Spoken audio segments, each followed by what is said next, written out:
Welcome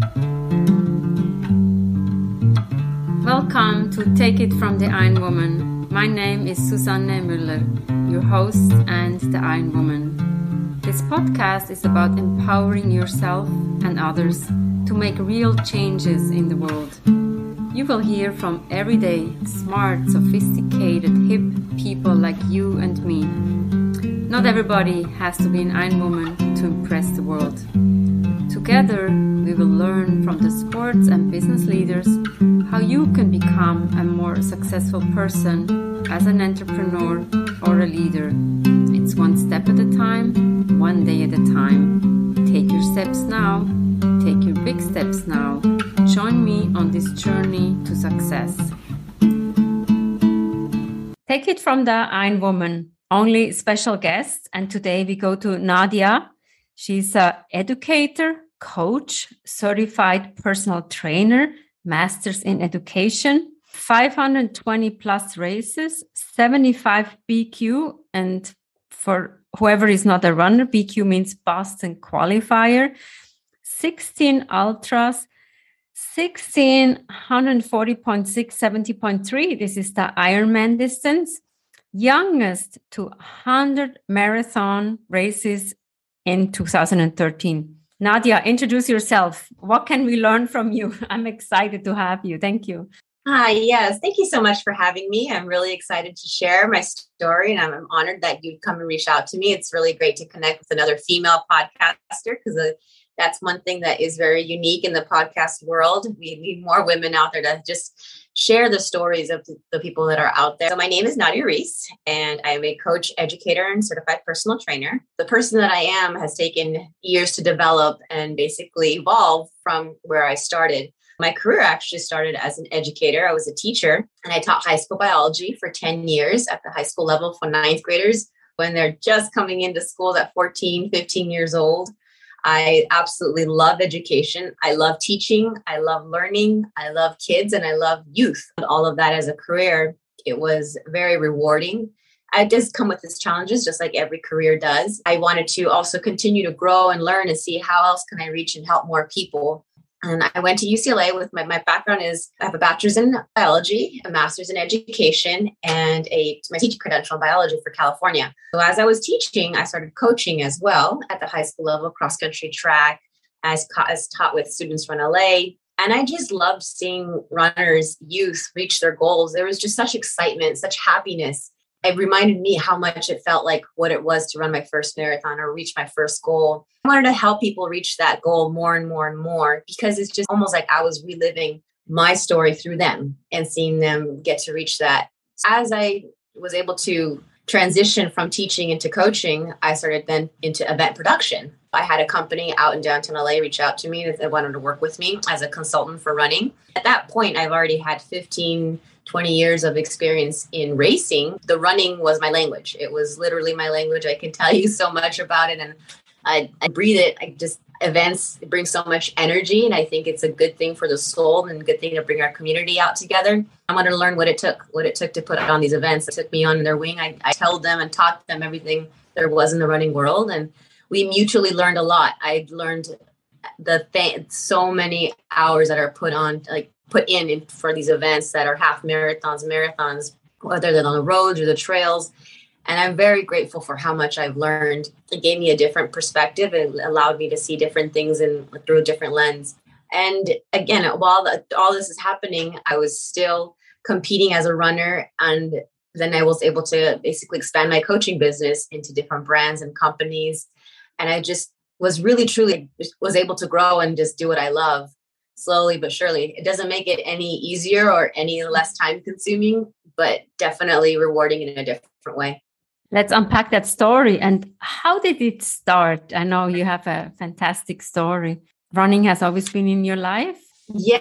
Well, for now, it's the majority of my life because I grow older and older. I wasn't born running. I didn't start as a little tiny girl, but I'm one of 3 children. I have an older sister, 7 years older than I am. I have a younger brother, 7 years younger. And they were both the athletes of the family. They actually put them into a lot of sports. They put them into community programs. And I was just always the artistic one. I just had two left feet. I like soccer and basketball and just the basic sports, but I didn't have any high skills. I didn't have that coordination. My family was like, well, maybe she's just left brain and just more on the creative side and just likes to draw, sculpt, art. I was really good at math and in numbers. I am still really good with numbers. So they're like, well, we'll put her in artistic and competitions. And that's kind of where I was. I was always academics, I was studying and those kind of competitions until in middle school, where unfortunately I was bullied. And I mean, those middle school years are always tough for all of us. We're going through a transition. I just hit puberty really late. As the girls were developing, I still looked like a little boy. I was very just tiny and short, and I didn't understand it. I didn't know how to like process what was going on, and I didn't know who to go to. I just was kind of lost in that space. It was like, well, I'm doing everything right. Why is it that school seems to be hard in the social aspect?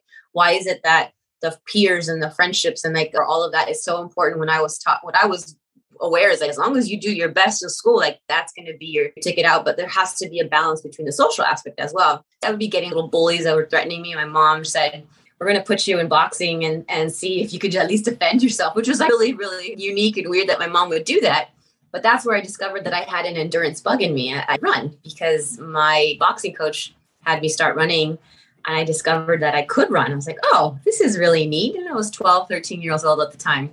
Fast forward, like when I started high school, at my freshman year at 14, my sisters encouraged me, like, join the cross country team, join the track team, see how it goes. And I actually was inspired by one of my teachers who was running marathons, and a kid on the cross country team was also running a marathon. I'm like, what is that? What are you guys doing? I just watched on TV about the Ironman, and that inspired me. I thought it was really cool. You can actually race the marathon on its own. And they're like, why not? Sign up. Just started running, and I didn't know what I was doing. I never had run more than 3 or 4 miles in my life. I signed up for the 1999 Los Angeles Marathon as my first marathon when I first started running.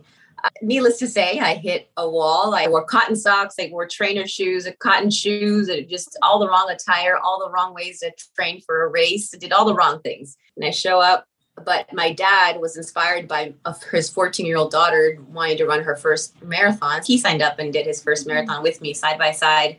And I will say it was one of the most memorable experiences. As anyone who has ever done something for the first time, you usually don't forget that first 5K, that first race, that first half marathon, Ironman, whatever it is. And even if it's an ultra, it hits you in a different way. And they say with the marathon, you either love it or you hate it after your first one. I learned that day that I found love with running. I found love with the marathon distance. And I was truly grateful that I was able to share that journey with my dad. And that was in 1999.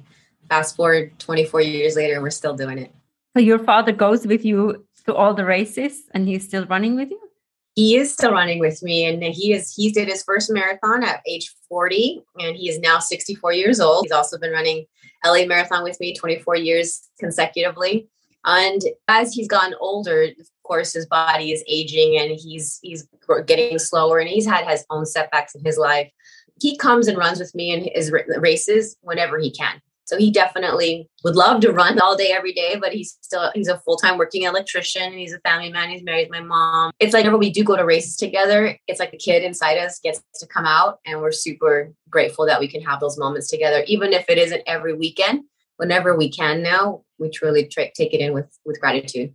What a nice story. I mean, it's amazing. And it says here 520 plus races. Yes. Is it half marathons, full marathons, 5K, 10K, or what is it? It's a combination of everything since I started. I mean, most of my races when I was in high school years was 5K, 10Ks. And then high school was like 2 mile, the 1 mile, 800, 400. But it wasn't until after undergraduate and graduate school when I started racing more and more of the half marathons and marathons.